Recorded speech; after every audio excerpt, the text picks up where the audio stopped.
Hello, Justin Rapols Robles from BS Math 1A at pag-uusapan natin yung datetime module. Yung datetime module is a built-in module that provides classes for working with dates and time. It allows one to represent and manipulate dates and times in various ways. Itong date and time, gamit tong date and time, sabi nga dito, kaya natin mag-manipulate or mag-generate ng date. For example, ito, date is equal to the datetime module, dot notation, date, year, month, date, the year 2006, the month 1, which is January, and the day 25. Tapos, i-print natin si date.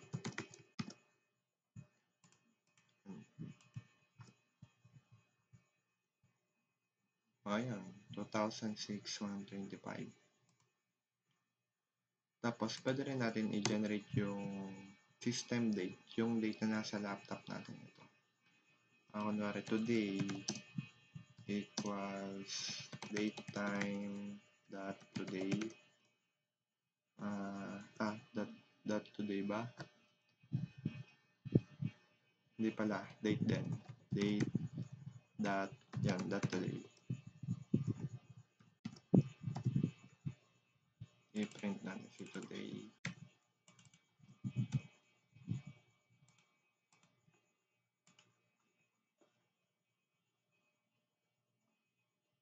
Ngayon, 2025, May 25.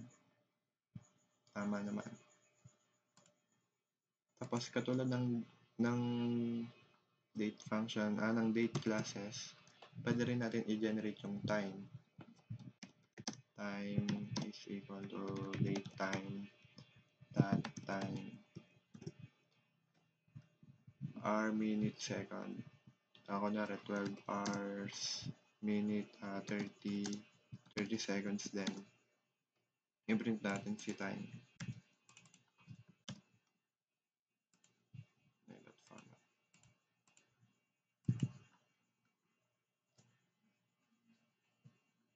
Ayan. Nagana siya. And kagaya din na itong .date, .today, pwede rin natin i-generate yung system time natin. Now equal date time, dalawang date time siya, tapos now. Print natin si now.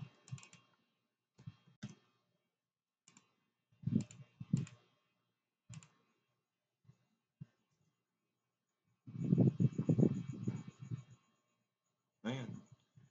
May 25, 2025, hours 22, 46, 1. Tapos may microseconds pa nga. Tapos, pwede rin natin siyang i-arrange. Kunwari, gusto natin ng seconds to year. Ganito ang gagawin natin.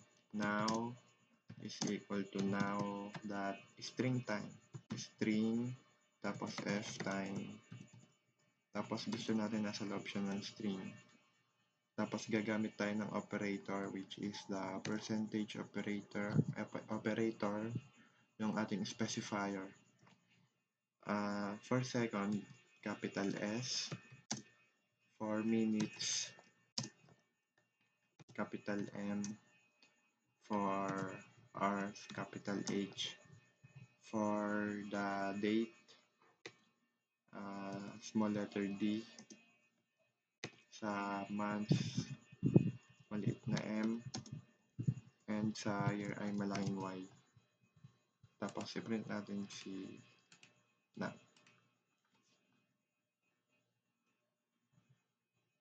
Ngayon, seconds, 21 seconds, months, minutes, 47, hours, 22, yung day, 25, yung months,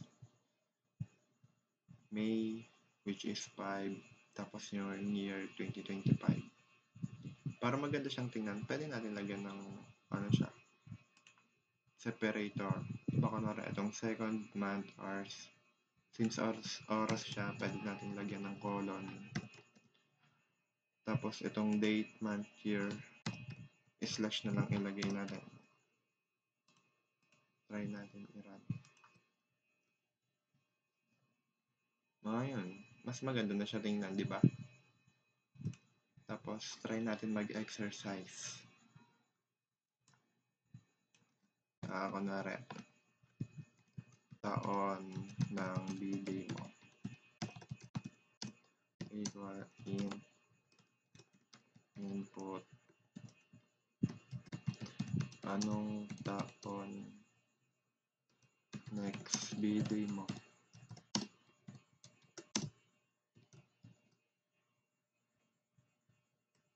Copy paste natin ito.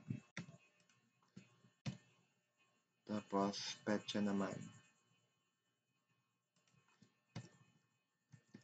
Petsa ng BD mo. Anong petsa?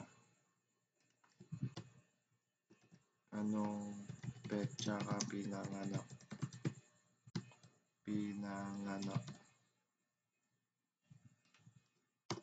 Tapos, araw. Petsa. Buwan pala to, dapat pala buwan. Nagkamali ako. Buwan. Anong buwan? Tapos dito, petsa. Petsa. Anong petsa? Anong petsa ka pinanganak? Anong petsa ka pinanganak? Tapos, magsaset tayo ng date. Ngayon,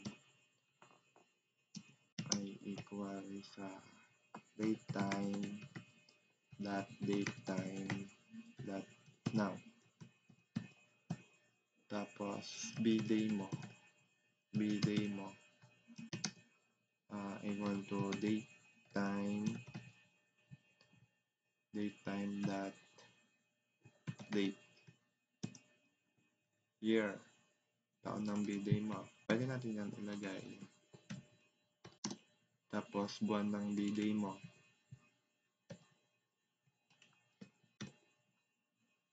Ay, nawala.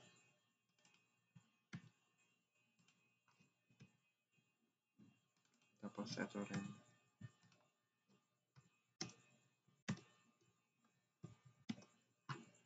Ayan. If date ngayon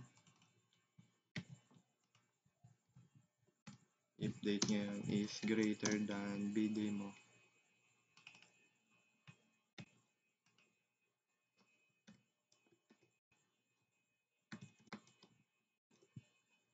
print magbi-B-day ka na.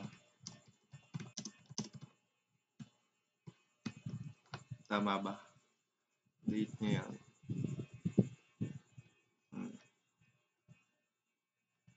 Else, print lagpas na ang B-day mo.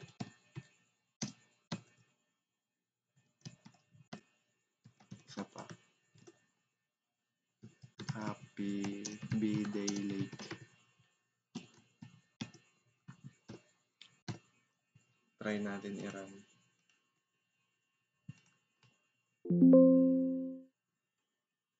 Oh. Ang tagal. Sorry, medyo matagal ang aking laptop. Anong taon next B-day mo? 2026. Anong buwan ka pinanganak? 1. Anong petsa ka pinanganak? 25. Mali. Mali din pala.